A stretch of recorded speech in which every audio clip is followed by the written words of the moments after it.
దావీదు మహారాజు ఎవరిని ఆశ్రయంగా చేసుకున్నారో, ఎవరు తనకి కేడముగా ఉండి తనను సంరక్షించి పోషించారో ఆ జీవము గల దేవుని గురించి ఇలా చెప్పుతున్నాడు.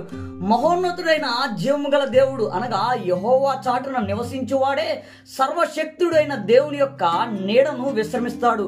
ఆయన వారికి కేడముగాను, కోటగాను, అండగాను, దండగాను ఉండి వారికి కలిగే ప్రతి ఒక్క ఆపద నుండి, ప్రతి ఒక్క శ్రమ నుంచి, ప్రతి ఒక్క కలిమి నుంచి, లేమి నుంచి ఆయన సంరక్షిస్తాడు, పోషిస్తాడు. ప్రియమైన దేవుని బిడ్డలారా, దావీదు గారు మనకి ఈ పాఠం నేర్పిస్తున్నారు.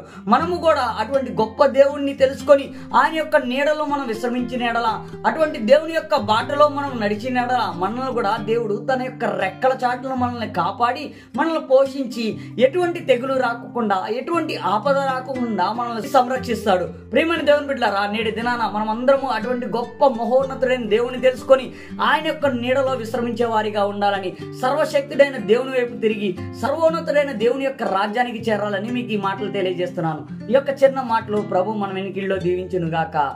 ఆమెన్.